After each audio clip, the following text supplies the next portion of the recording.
Voilà, nous allons commencer par une petite prière.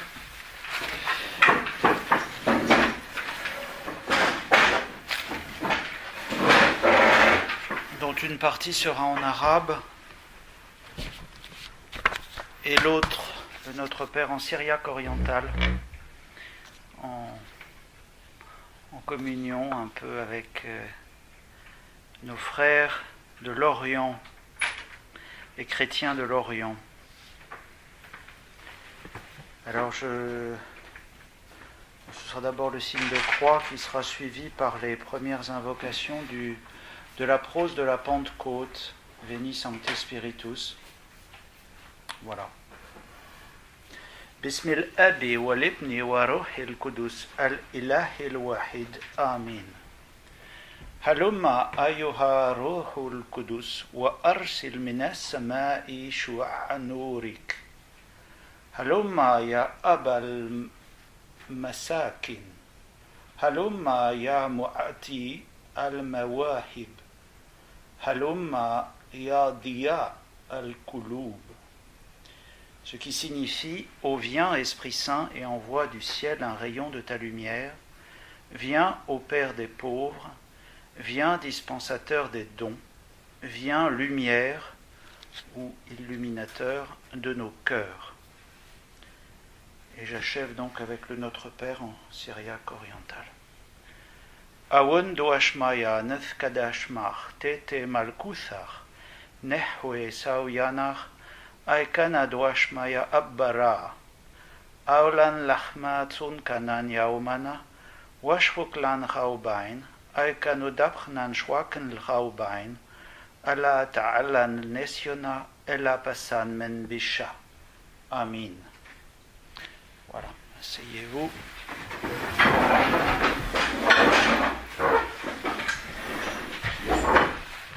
Voilà, si je fais ça, je crois que c'est important qu'on sache que on peut être chrétien et catholique dans d'autres langues, même en arabe, et de connaître un peu ces choses-là, de les avoir entendues une fois ou l'autre.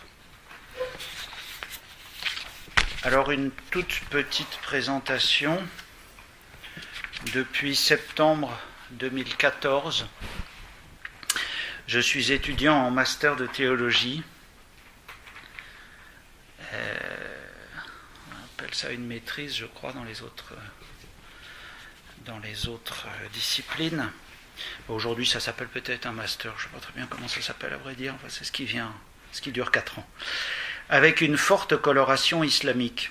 C'est-à-dire qu'en fait, je devais faire un master en islamologie qui n'a pas pu se faire. Donc ça s'est converti en études en théologie catholique, mais avec 80% d'islamologie.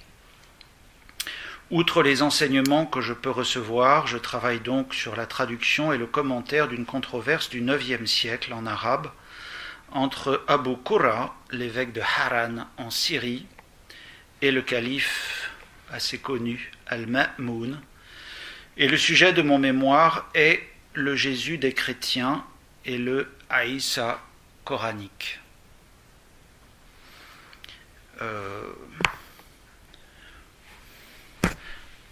Je suis désolé, j'ai une spécialité, c'est la digression. Donc, tant pis pour vous. Juste pour vous expliquer ce sujet en 2 mots.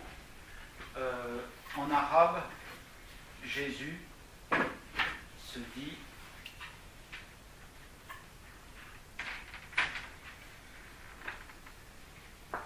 Yahshua. Que vous lisiez ou pas, on s'en fiche, vous allez voir. Dans le Coran, le terme qu'on nous dit traduire Jésus est celui-ci.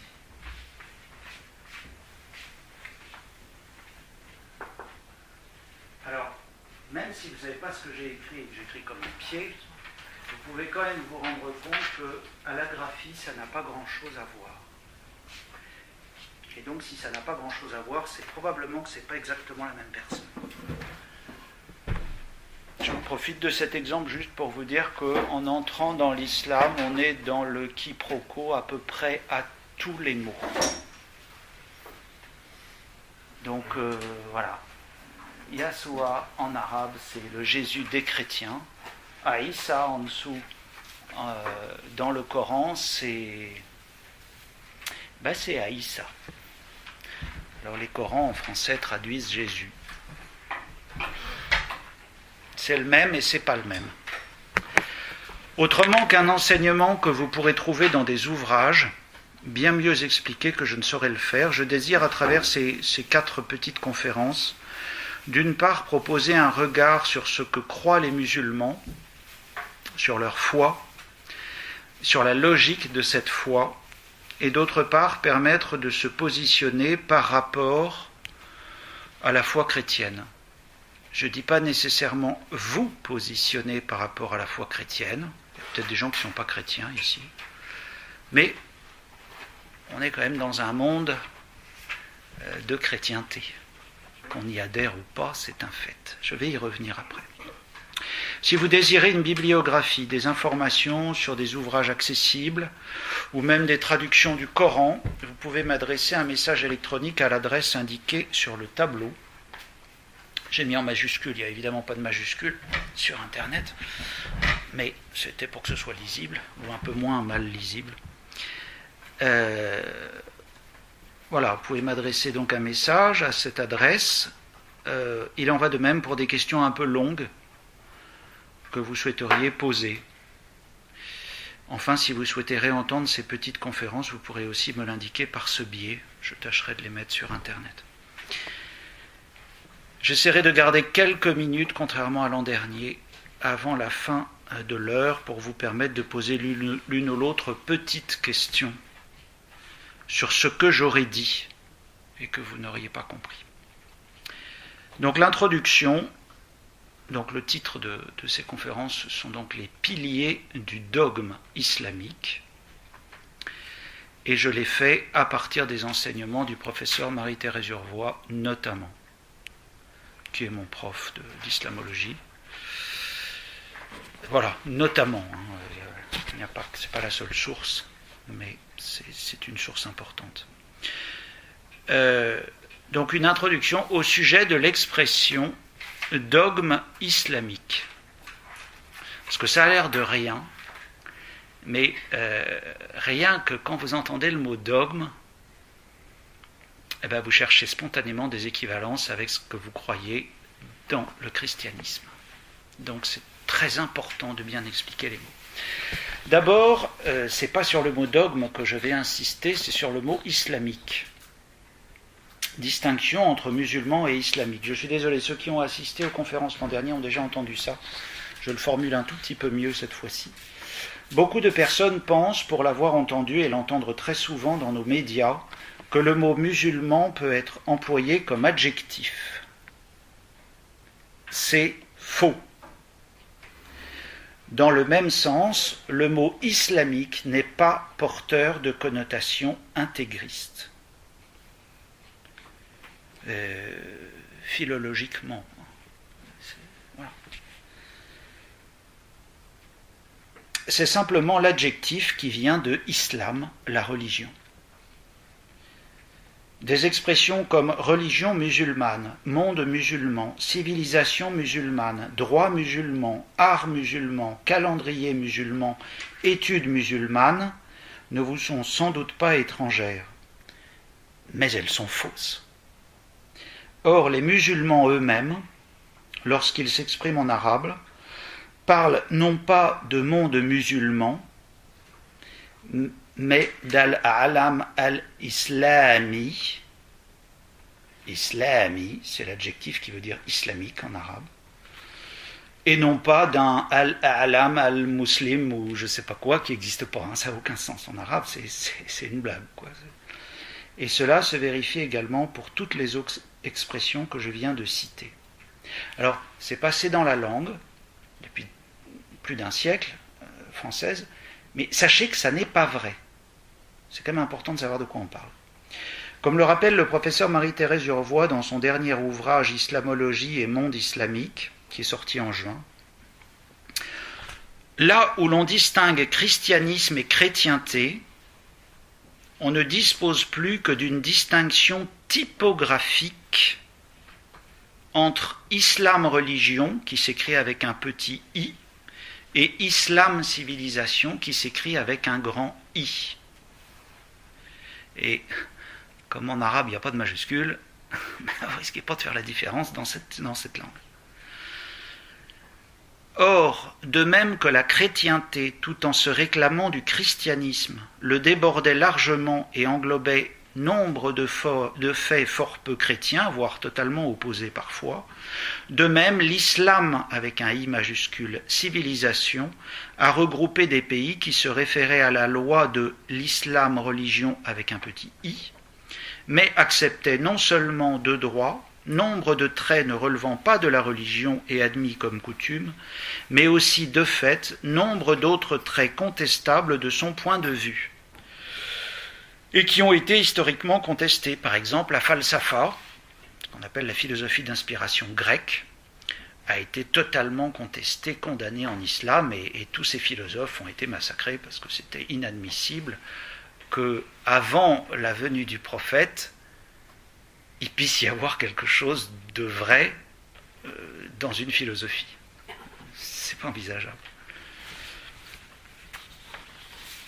Deuxième distinction, très rapide, arabe et musulman. Vous le savez peut-être tous, mais je le redis, ça fait jamais de mal.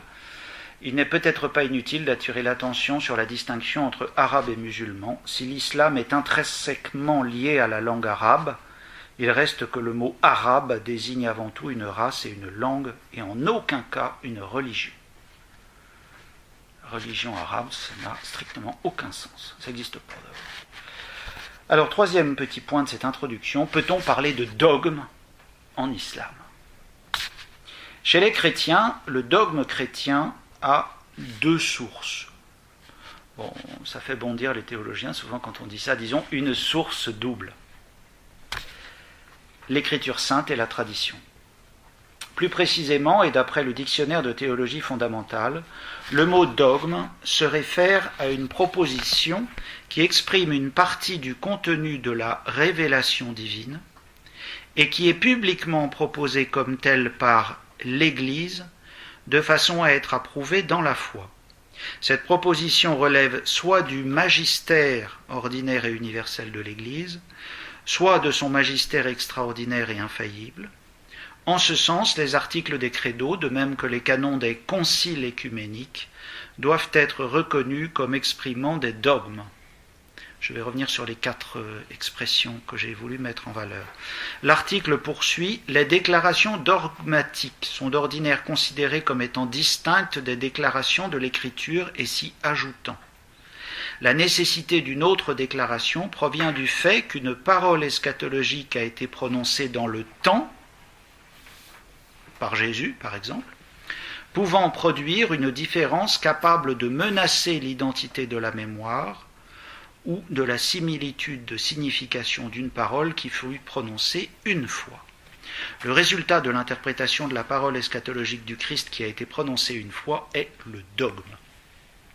Comme Jésus lui-même a interprété les mots antérieurs de la révélation de l'Ancien Testament, ainsi fait l'Église qui est son corps, unie à son chef qui est Jésus, le Christ, quand elle interprète la parole du Christ contenue dans l'Écriture. Donc ça, vous pouvez le retrouver dans ce dictionnaire de théologie fondamentale. Alors, 2 remarques sur cette longue citation.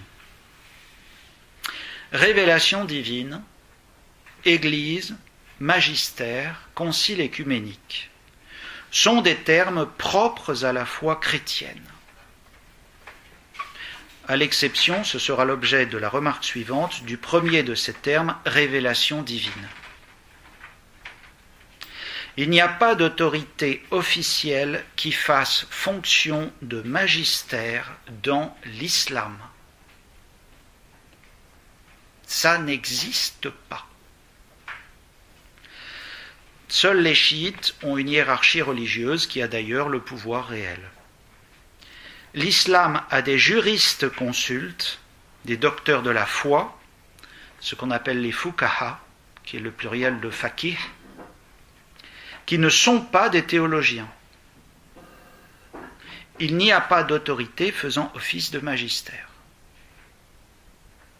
Deuxième remarque, l'expression « une parole eschatologique a été prononcée dans le temps » jointe à l'expression révélation divine, n'est pas recevable en islam.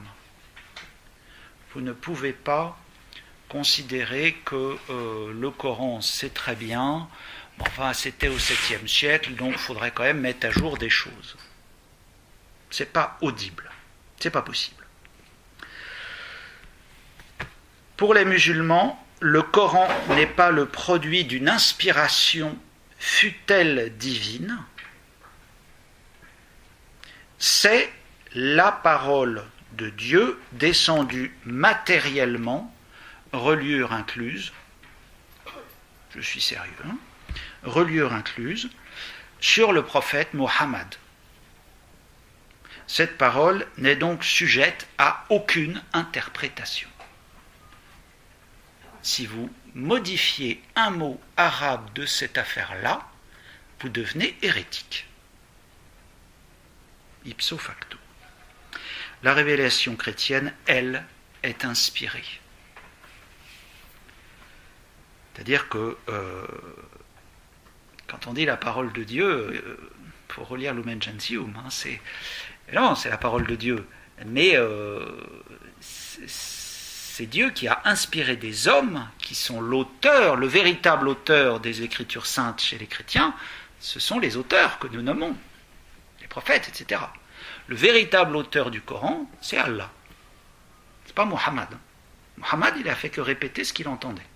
Parce que Jibril, on en parlera plus tard, l'équivalent de l'ange Gabriel, fait une petite digression, j'ai essayé de ne pas perdre mon idée quand même, méfiez-vous avec le jim en arabe, notamment les maghrébins ont tendance à dire Jibril. Ça veut dire que dans une encyclopédie de l'islam, si vous avez de l'argent dont vous ne savez pas quoi faire, vous nous l'offrez. C'est 1 000 € le volume, il y en a 12, je vous préviens avant quand même. Vous trouvez que Jibril, il n'est pas à J, il est à Dj, il est à D. Donc, quand vous faites des recherches, vous pouvez vous dire, mais c'est pas possible, ce mot n'existe pas. Si, mais comme il ne se prononce pas pareil, il a été orthographié différemment. Donc Mohammed, il ne fait que recevoir ce que l'ange Jibril lui dit de la part de Dieu. Voilà. C'est pas inspiré. C'est j'avais dit l'an dernier, le Coran, nous avons, pour nous, la parole de Dieu s'est incarnée en Jésus-Christ. Pour eux, la parole de Dieu, c'est infolié en livre. In folio. Voilà. Bon, ça, c'était la petite introduction. Je voulais mettre ça au clair. Il y a des choses que vous savez déjà. Mais c'est extrêmement important, quand on doit dialoguer, de savoir ce que croient ces gens. C'est très important. Les sources du dogme islamique. Les piliers du dogme islamique, tels que je viens d'en parler, sont au nombre de 6. Il ne faut pas les confondre avec les 5 piliers du culte. Ça n'est pas la même chose. Les 5 piliers du culte, je les énumère, sont la shahada, la illallah, la Allah, etc. Il n'y a pas de Dieu que Dieu et Mohammed et son prophète. En fait, c'est pas ça. Ashhadu, j'atteste que. C'est pour ça qu'on appelle ça la shahada. Shahada, ça veut dire attester en arabe. Ashhadu, ça veut dire j'atteste que. Donc la shahada, c'est les deux choses. C'est pas qu'il n'y a qu'un seul Dieu. C'est que Muhammad Rasuluhu. Muhammad est son envoyé. Deuxièmement, la prière, salat, prière à la fois collective du vendredi avec un imam qui conduit la prière, et prière individuelle. Le zakat, qui est l'aumône, ils ont un devoir de faire l'aumône. L'aumône légale. Ça veut dire que quand vous avez des musulmanes qui viennent vous toper la poche, vous pouvez leur dire, le zakat dans ta religion, c'est tes frères qui doivent l'accomplir. Donc tu ne peux pas me demander. Non, c'est une suggestion, mais voilà. Un musulman ne peut pas faire l'aumône, puisque dans sa religion, c'est prévu que. Quatrièmement, le jeûne, le ramadan, je crois Donc ça, tout le monde en a entendu parler. Et cinquièmement, le Hajj, le pèlerinage à la Mecque. H-A-J-J. Alors parfois prononcé Hajj, pour la même raison du J dont je parlais tout à l'heure. Alors ça, ce sont les 5 piliers du culte. Moi, je vous parle des 6 piliers du dogme. Donc, ces piliers sont énumérés notamment à la sourate 4, verset 135 ou 136. Vous verrez que vous pouvez ne pas trouver exactement les mêmes références selon les ouvrages que vous prenez. En arabe, c'est toujours la même, c'est pas tellement le souci. Mais dans les traductions, les découpes ne sont pas toujours les mêmes. Notamment la version du Coran en français que je recommande plutôt, qui est celle de Blacher, qui doit toujours être introuvable, mais enfin bon. Des fois, on vous trouvez ça sur Internet, coup de bol, d'occasion. Donc, elle est intéressante parce que c'est traduit littéralement. Il croit en rien, Blacher. Il n'était ni chrétien, ni musulman, ni bouddhiste, ni rien. Donc c'est vraiment la traduction mot à mot. Qu'est-ce qui est écrit en arabe? Il a écrit ça. Donc celle-là est intéressante. Il y en a d'autres, évidemment, mais parfois elles sont assez souvent édulcorées. Ceci dit, vous ne ferez jamais l'économie d'être capable, quel que soit le livre que vous lirez, dans n'importe quelle langue, de voir la langue originale. Ça ne vaut pas que pour le Coran, ça vaut pour tout. Il y a des mots qui sont pas... c'est pas ce mot-là, quoi. Mais on traduit comme on peut. Donc, je vais quand même lire ma sourate, on va y arriver. Ô les croyants, soyez fermes en votre foi en Allah, en son messager, au livre au singulier, qu'il a fait descendre sur son messager, c'est celui-là, et au livre au singulier, je vérifie en arabe, qu'il a fait descendre avant. C'est quoi? Et il reprend, quiconque ne croit pas en Allah, ses anges, ses livres, ses messagers, le jour dernier, s'égare loin dans l'égarement. Vous avez dû remarquer que sur les 6, il n'y en a que 5. Bien. Donc, Allah, ses anges, ses livres, ses messagers, ses prophètes, si vous préférez, et au jour dernier. Le 6e pilier ne se trouve pas tel que dans le Coran. Il ne se trouve pas sous forme de devoir d'y croire. Là, c'est clair. Là. Alors, c'est un hadith dans lequel c'est écrit. Donc, un hadith, c'est une parole du prophète qui a été mémorisée par une chaîne de traditionnistes.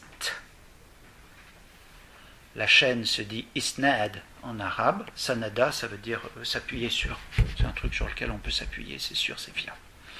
Donc c'est du... comment on appelle ça? C'est oral, c'est de la transmission orale. Et il s'agit donc de la prédestination, je vais finir par le dire. Donc le 6e pilier, c'est la prédestination. Celle-ci est encore discutée aujourd'hui, même si la tendance dure a prévalu longtemps et prévaut assez souvent. La tendance dure, c'est Dieu choisit à la création, toi t'es sauvé, toi t'es pas sauvé. Je vous en dis pas plus parce que ça fera l'objet du...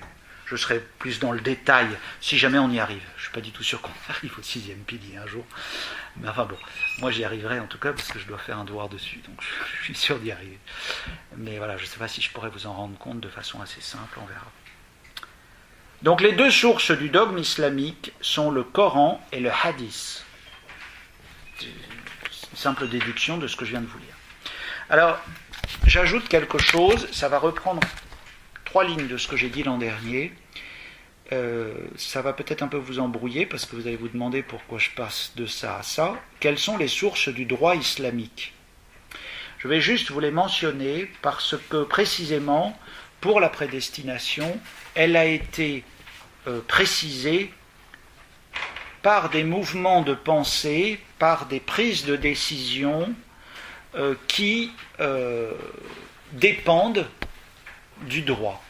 Je vous ai dit qu'il n'y a pas de magistère, mais il y a un droit. Donc il y a quand même quelqu'un qui produit le droit. Alors si ce n'est pas un magistère, c'est quoi? Alors c'est ça qu'on va juste évoquer. C'est quand même très intéressant, même si c'est un peu en marge de ce que je vous dis. Donc voilà, afin de mieux comprendre le contenu de ces dogmes et le développement qu'ils ont connu, donc je refais ma phrase, parce que afin de mieux comprendre le contenu de ces dogmes et le développement qu'ils ont connu. Le contenu, le développement du contenu, pas le développement des dogmes. Il convient d'examiner les sources du droit islamique, puisque les dogmes, ils sont fixés, c'est terminé, il n'y en aura pas d'autres. Petite digression, si vous faites une analogie avec le christianisme, bon, vous savez que le dogme de l'Immaculée Conception, c'est 19e siècle, le dogme de l'Assomption, encore après, 20e siècle, ça c'est pas envisageable chez les musulmans. On découvrira rien. Alors c'est pas en christianisme, c'est pas nouveau, faut bien entendre. Le concept du développement du dogme, ça veut dire que tout est déjà là, mais que c'est comme un mouchoir qu'on ouvre. C'était déjà là, mais on ne l'avait pas encore découvert. Ça, chez eux, c'est pas envisageable. Je ferme ma parenthèse. Il y en a 3. Le Coran, la Sunna et le consensus, qu'on appelle Ijma'a. En arabe, la racine Jama'a veut dire rassembler. Le Coran. Je renvoie à l'étude que j'ai donnée l'an dernier sur ce sujet. Les conférences sont toujours sur Internet. Vous pouvez m'adresser une demande si ça vous intéresse. Brièvement, c'est la source unique de foi à croire et à pratiquer. Ici, le croyant, je viens de dire à croire, le croyant désigne uniquement le musulman. Bien attention. Je pense aux musulmans des tels là, avec lesquels j'avais commencé à apprendre l'arabe. Il m'avait dit, mais toi, tu as la foi? Non. Moi, j'ai pas la foi. Faire très attention. Il peut arriver que le musulman ne le sache même pas. Attention. Mais à moins qu'il y ait un musulman dans la salle, il n'a pas la foi. Nous n'avons pas la foi. Plus nous, on est des associateurs. Donc, bon, on verra ça plus tard. Il est considéré comme un manuel de définition garanti, applicable et demandant d'être exercé. C'est une sorte de vadémécum, si vous voulez. Donc, je suis très bref sur le Coran, c'était l'an dernier. La Sunna, issue de Zena. Là aussi, je renvoie à l'étude que j'ai donnée l'an dernier sur ce sujet. Brièvement, il s'agit de tous les hadiths. Un hadith, H-A-D-I-T-H, ce sont les dits, D-I-T-S, les silences, les attitudes du prophète. Il précise l'application du Coran, dans certains cas, et dans une certaine mesure l'interprétation que l'on doit en faire. Attention au mot interprétation. On n'est pas en christianisme. Ça veut dire qu'il ne s'agit pas de savoir est-ce que finalement ça veut dire ça ou ça ne veut pas dire ça. Non, ça veut dire ça. Mais je prends un exemple tout bête. Il est interdit à un musulman d'être gouverné par un kafir. Un kafir, c'est un athée, un type qui ne croit pas.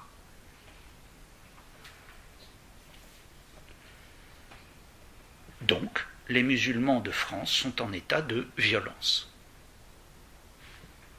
Je n'ai rien inventé là. C'est du syllogisme. Les musulmans de France, notamment, il n'y a pas que, sont en état de violence puisqu'ils sont gouvernés par un kafir. François Hollande, il n'est pas croyant. En tout cas, il n'est pas musulman. En tout cas, on ne le sait pas. Non, mais ça y est, pour être musulman, il suffit de dire la shahada devant 2 témoins dans une mosquée. Alors, on ne peut pas le savoir. Ou 3 témoins. Je crois que c'est 2 témoins. Musulmans. Bien. Donc, ils sont en état de violence. Alors, ils font comment? Eh bien, il y a une fatwa pour dire, dans votre état, vous avez le droit, jusqu'à ce qu'on ait pris le pouvoir. c'est pas une revendication, c'est la loi. Vous pouvez pas. Pourquoi est-ce que une musulmane ne peut pas épouser un non-musulman? Parce que le musulman, il est supérieur. Il ne peut pas épouser un inférieur. Il ne peut pas y avoir un kafir qui gouverne une musulmane. C'est pas possible. Voilà, enfin, faut être clair. Hein. C'est pas une question, oui, mais on va interpréter. Rien à interpréter du tout. Il n'y a pas à interpréter, là pour le coup, vous voyez. C'est juste pas possible. Bien, donc on en était sur la Sunna. Donc il précise l'application du Coran et dans une certaine mesure l'interprétation que l'on doit en faire. Chaque hadith doit être rapporté par une chaîne, isnad. Ça vous intéresse de savoir comment ça s'écrit? Ouais, bah alors on va le faire simple. ISNAD. En fait, c'est apostrophe ISNAD, parce qu'il y a un hamza. C'est pas isnad, c'est isnad. Enfin, à mon avis, c'est pas très grave. Hein, pour vous, en tout cas, je crois que c'est pas trop grave. Donc, cette chaîne, qui s'appelle isnad, contient toutes les paroles et actes commis par Mohammed et rapportés de façon ininterrompue. C'est ça le grand truc. La chaîne, s'il manque un maillon, elle est interrompue. Ininterrompue. De façon ininterrompue par ses proches, c'est-à-dire ses amis, ses voisins, ses frères, ses frères, il n'y a pas de risque, ses femmes, notamment Aïcha, elle est un point important dans les hadiths. Troisième source, le consensus. Oui, j'ajoute juste une petite parenthèse si ça vous intéressait. Donc je l'ai dit tout à l'heure, mais sanada signifie s'appuyer sur quelque chose. Ça a donné isnad, la chaîne sur laquelle on peut s'appuyer. Je referme la parenthèse. Le consensus, donc ce qu'on appelle ijma'a. Donc on pourrait l'écrire I-J-M-A accent circonflexe.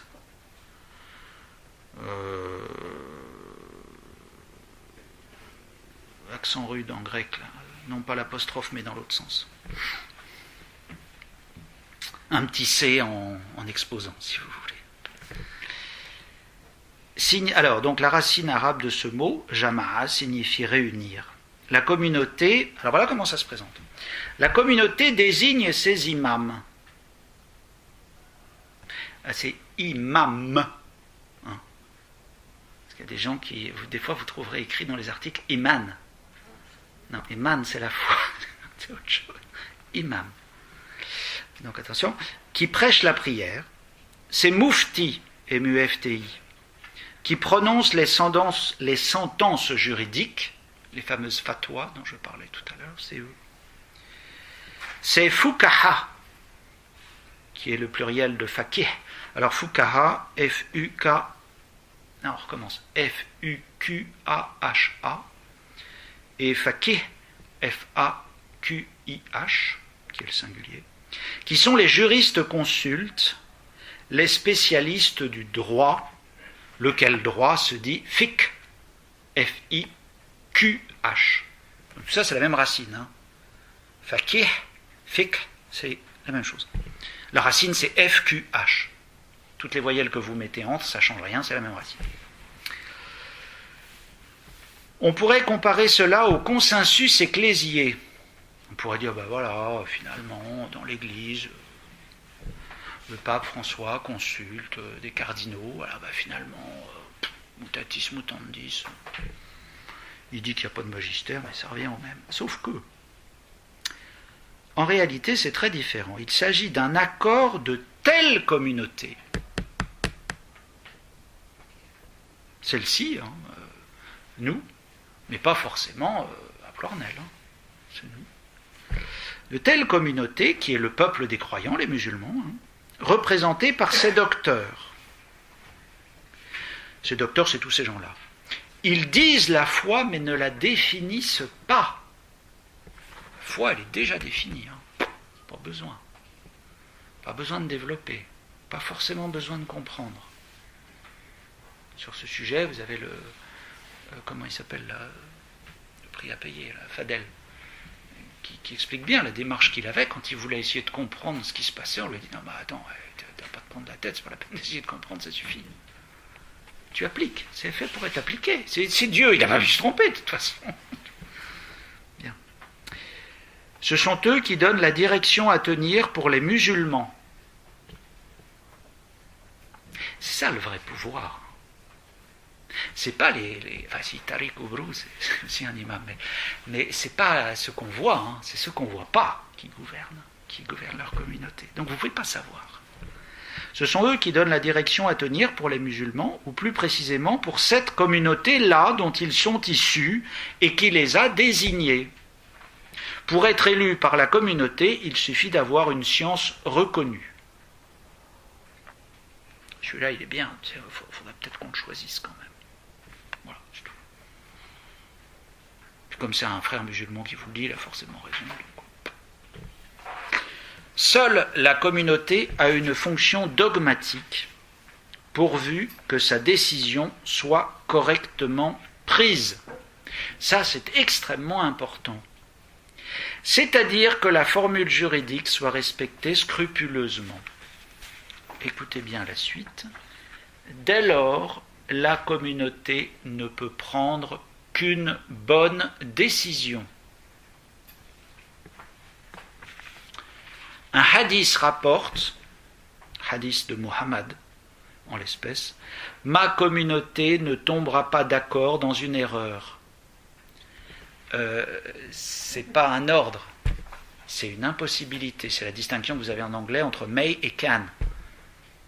Là, c'est can't. Elle ne peut pas. Et c'est pour voir, je ne peux pas. Et voilà. La communauté ne peut pas tomber d'accord sur une erreur. Ça ne peut pas être une erreur puisqu'on est d'accord.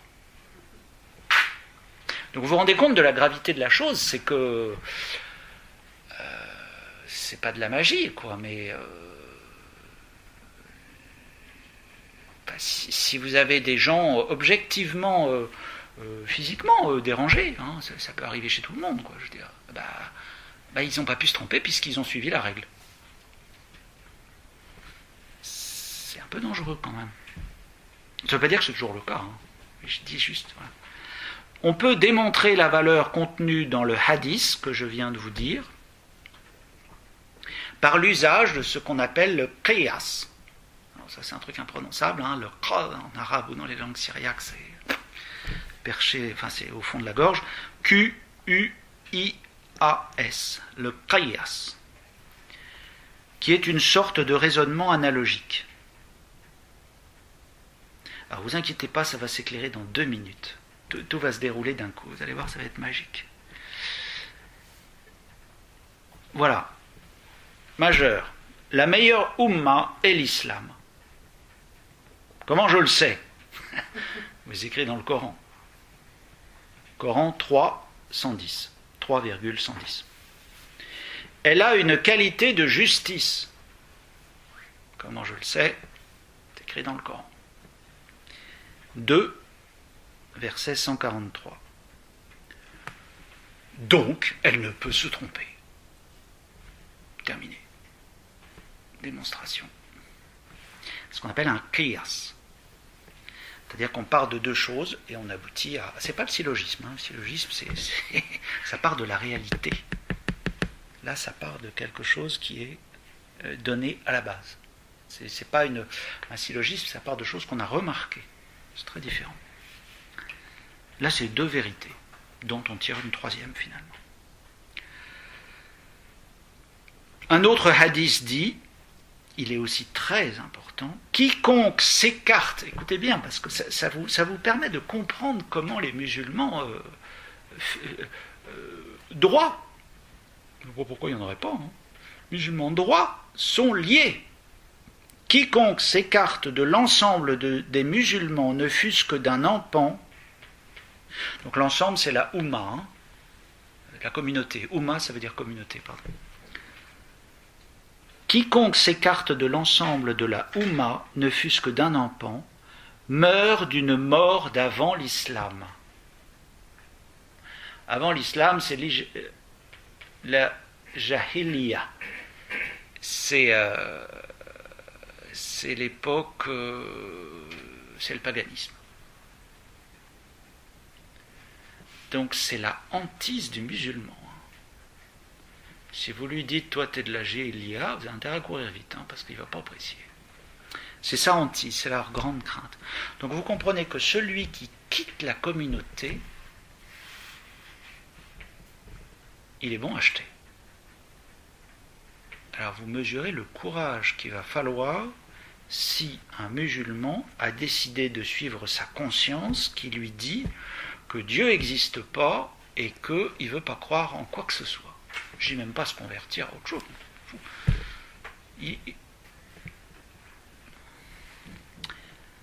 Ainsi, l'appartenance à la communauté garantit de l'erreur, erreur même individuelle. Pour le dire autrement, l'accord unanime préserve de l'erreur. Hors de la communauté, je suis faillible. Plus je suis attaché à elle, plus je suis sûr de ma foi. Donc voilà pour le droit. C'était un peu une parenthèse, mais je voulais que vous ayez un peu cette idée de voir dans quoi il baigne. Nous, on baigne dans autre chose. Bon, très bien. Et vous voyez, c'est intéressant de savoir qu'ils sont là-dedans, et c'est leur religion, quoi. En soi, c'est ni bon ni mauvais, ça dépend ce qu'on en fait, ça dépend ce qu'on met dedans. Alors, je vais commencer le premier dogme islamique. Bon, il reste... Je suis à moins de 45 minutes, là. Est-ce qu'il y a une question ou l'autre sur un truc que j'aurais dit trop vite ou non? Ça va, j'y vais tout de suite. Je continue aussi sec. Donc, la première chose, c'est de croire en Allah.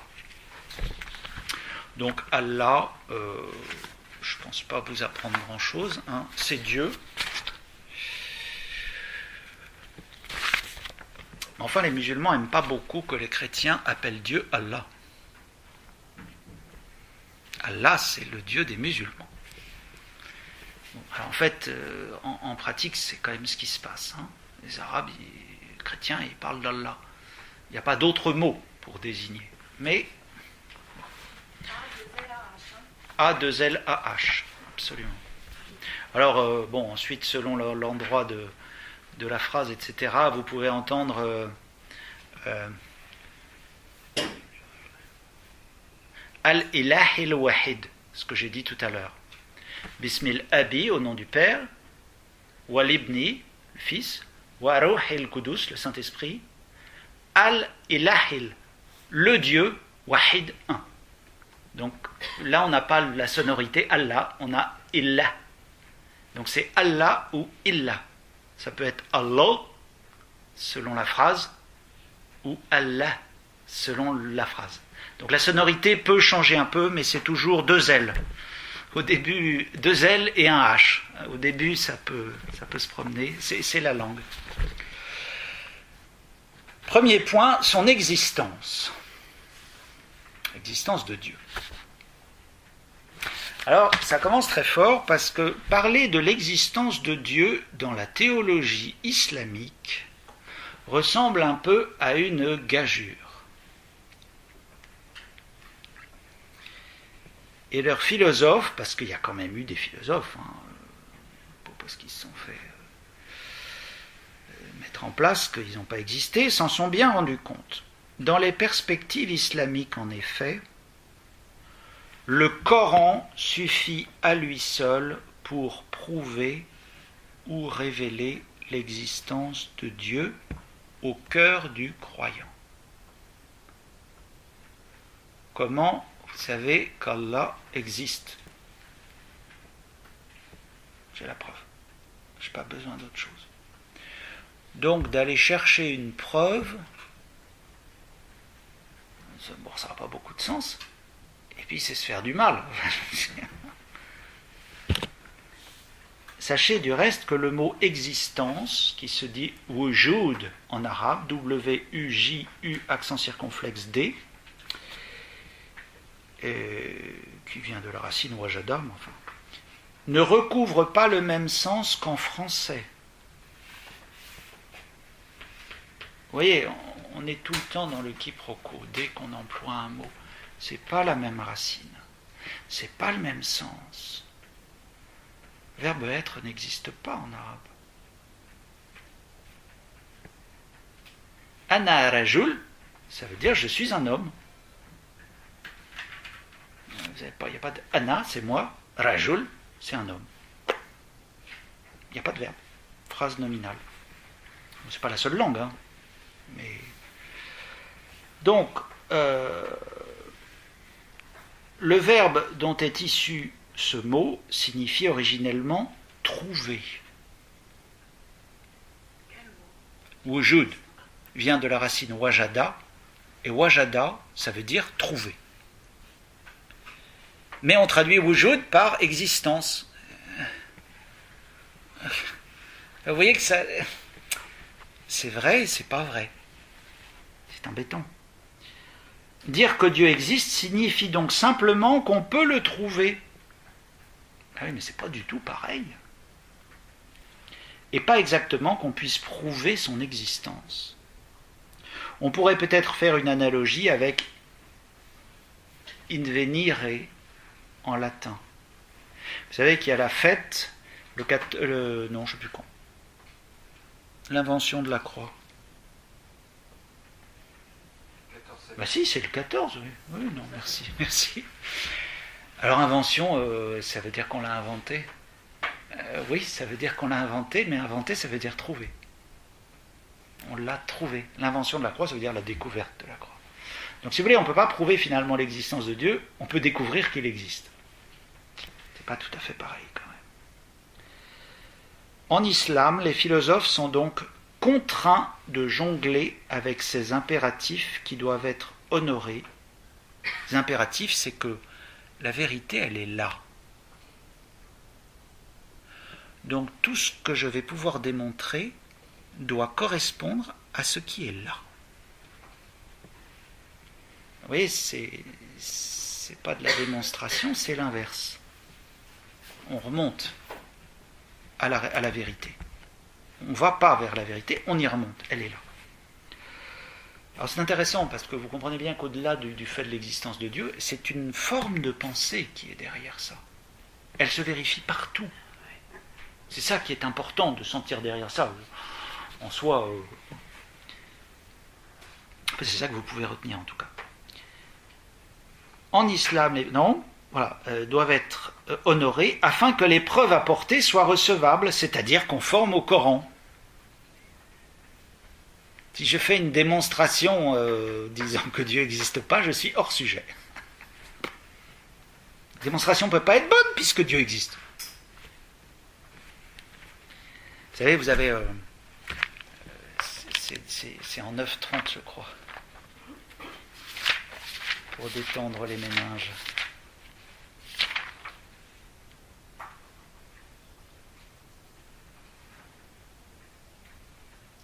C'est un hadith qui rapporte... Oui, c'est ça, l'origine c'est en 9:30.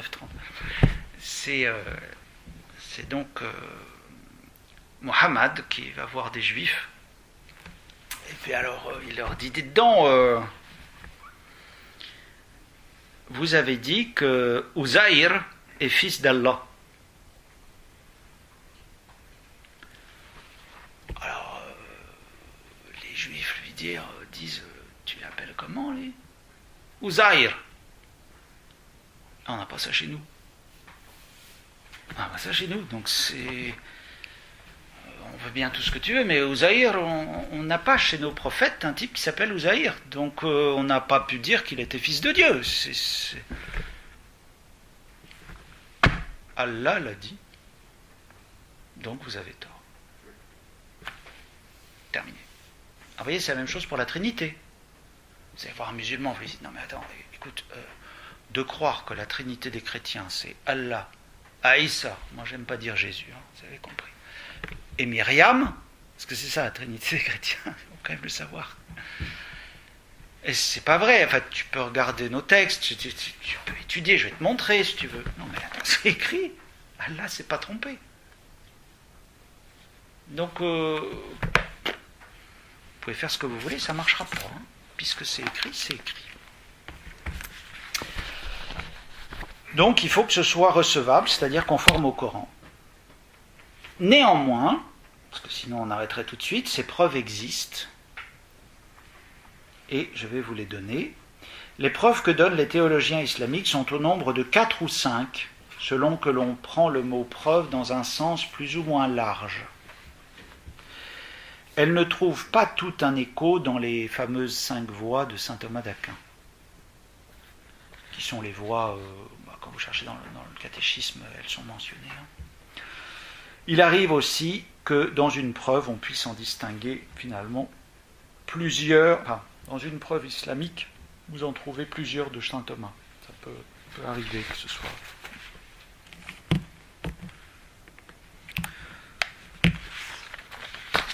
Alors, la preuve par le commencement du monde. C'est la principale preuve de l'existence de Dieu, proposée par le grand théologien Asharit, A-S-H-A-R-I-T,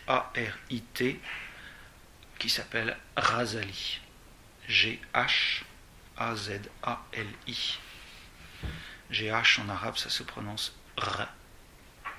On fait vibrer la luette. Ghazali. Donc lui, surnommé la preuve de l'islam, c'est The théologien. En voici la formulation. Tout être qui commence possède une cause de son commencement. Or le monde est un être qui commence, donc il possède une cause de son commencement. La cause c'est Dieu. Le point de départ de Ghazali, qu'il a en commun avec saint Thomas d'Aquin, est de partir de la réalité constatée et observée. Vous voyez, là on n'est plus dans le fameux Kriyas dont je parlais tout à l'heure. Là on parle de la réalité constatée. La deuxième preuve, la preuve par la contingence. Preuve par la contingence, ça veut dire que ça aurait pu ne pas être. Si cette preuve aboutit bien à l'existence d'un être nécessaire, il faut tout de même faire une distinction avec la troisième voie de saint Thomas. En effet, saint Thomas reconnaît du nécessaire dans les choses, au moins certaines. Certaines réalités, dès lors qu'elles existent, ne peuvent plus ne pas être, car elles ne comportent pas en elles-mêmes de principe de destruction. Exemple, l'âme humaine. Une fois que l'âme humaine est créée, on ne dit pas qu'elle est éternelle, parce qu'éternelle voudrait dire qu'elle n'a pas de commencement, mais elle n'a pas de fin. Les anges. D'autres réalités comme ça, mais... Et saint Thomas remonte ainsi à l'être absolument nécessaire qu'est Dieu. C'est-à-dire qu'il y en a un qui les a fait démarrer un jour. Ceci n'est pas audible dans la théologie des musulmans, qui y verrait un amoindrissement de la toute-puissance divine au sujet des causes secondes. C'est tout le problème, si vous voulez, c'est que dans l'islam, Dieu crée en permanence. Si jamais il y a une cause seconde, si vous voulez, on va prendre un exemple bien clair, une personne, malheureusement, a un accident et meurt. Elle a perdu le contrôle de son véhicule, voiture, mur, 150 km/h. Bon, il n'y a pas à réfléchir, le choc. Est-elle morte à cause du choc ou parce que Dieu l'a décidé? Parce que Dieu l'a décidé. Si Dieu avait décidé, elle ne serait pas morte. Elle avait décidé autrement, elle ne serait pas morte. Bon, vous allez dire, effectivement, c'est possible que vu la science, à 150, il peut se trouver que... Oui, doublons la vitesse alors. Vous voyez, Dieu intervient tout le temps. Vous ne mourrez pas d'une maladie, vous mourrez parce que Dieu veut que vous mouriez. Il y a une intervention continuelle de Dieu tout le temps, tout le temps, tout le temps, tout le temps. Donc voilà, ça c'était la preuve par la contingence. Est-ce que j'ai le temps? Ouais, je devrais pouvoir y arriver. La preuve par l'ordre du monde. Troisième preuve. Il y a un ordre dans le monde. Il y a une logique, il y a des saisons, il y a des choses... Voilà. Cette preuve, comme les autres finalement, est issue du Coran. L'harmonie de la création, la succession des saisons, des couleurs de la nature, est perçue comme la marque d'un ordonnancement sans faille, qui appelle donc un ordonnateur unique et provident. Citation du Coran. Et quoi, n'ont-ils pas vu avec humilité que toute chose créée par Allah a son ombre qui s'allonge à droite et à gauche, prosternée devant Allah. Sourate 16, verset 48. On peut trouver encore bien d'autres versets de ce genre. Sourate 21, verset 30, Sourate 50, verset 6. Le rôle des théologiens sera donc de mettre ces ayats, A-Y-A, ayah c'est le signe, ces signes en forme de preuve. Par exemple, cette harmonie exige un agent libre qui assigne à chaque créature son but, sa fin. Cet harmonisateur est un être différent des créatures dont il fixe le terme et l'harmonie. Il ne peut donc s'agir que de Dieu. Cette preuve fait une bonne unanimité chez les théologiens de l'islam, quelle que soit leur tendance, et c'est la preuve préférée par Razali, donc preuve par l'ordre du monde. Quatrième preuve, la preuve par la nature de l'homme. Il s'agit ici plutôt d'une assimilation à une preuve, d'une vérité fondamentale que véhicule l'islam. Le fait de croire en Dieu, en un Dieu un, c'est-à-dire numériquement singulier, est inscrit au cœur de l'homme tel que Dieu l'a créé. Alors, on trouve quelque chose de similaire chez Jean Damascène. Saint Thomas, qui n'aime pas dire que les pères se trompent, dit joliment que, voilà, évidemment, il y a quelque chose, mais enfin... Alors, en islam, par contre, c'est ce qu'on appelle la fitra. F-I-T-R-A. Alors ça, c'est extrêmement important. Tout être naît musulman. Nous sommes, aux yeux de l'islam, tous nés musulmans. Mais, ajoute le hadith, que j'ai malheureusement pas noté ici, c'est parce que je le cite peut-être après, enfin c'était pas le sujet non plus.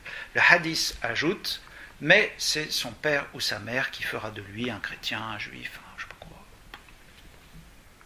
Mais tout homme naît musulman. Et c'est cette fitra qui, dans le cœur du musulman, lui dit évidemment que Dieu existe. Donc, vous voyez que c'est là encore pas tellement une preuve, c'est plutôt la conséquence d'une croyance, si on peut dire ça comme ça. On pourrait parler d'une sorte d'instinct que tout homme devrait suivre ou retrouver. Razali donne beaucoup d'importance à cet innéisme de la foi en l'existence de Dieu. Et la cinquième et dernière preuve, la preuve par les degrés du beau et du bien. Cette preuve, qui correspond bien à la quatrième voie de saint Thomas d'Aquin, existe aussi en théologie islamique. On la trouve chez Avicenne et Razali. À partir des degrés du beau et du bien que l'on peut trouver dans les créatures, on peut remonter au beau et au bien suprême. Néanmoins, le moyen licite par lequel on remontera jusqu'au bien avec un B majuscule suprême ne peut être le même que celui de saint Thomas d'Aquin, puisque ce dernier utilise les causes exemplaires et efficientes, la suite des causes, qui ne sont pas acceptables en islam, je vous l'ai dit. Il ne peut pas y avoir d'intermédiaire. Tout ce que vous donnez à la créature comme capacité de causer, vous l'enlevez à Dieu, en islam. Donc vous faites de l'ombre au bon Dieu, quoi. Ça ne va pas être possible. Voilà. Alors, je crois qu'on va s'arrêter là. Oui, il est 4 heures, je vais m'arrêter là. Il nous restera la nature de Dieu et les actes de Dieu. Ce sera très, très rapide, mais c'est tout à fait intéressant parce que de la nature de Dieu, nous parlerons précisément de cette unicité numérique qui fait que nous sommes, aux yeux des musulmans, des polythéistes. Voilà, je vous remercie de votre attention.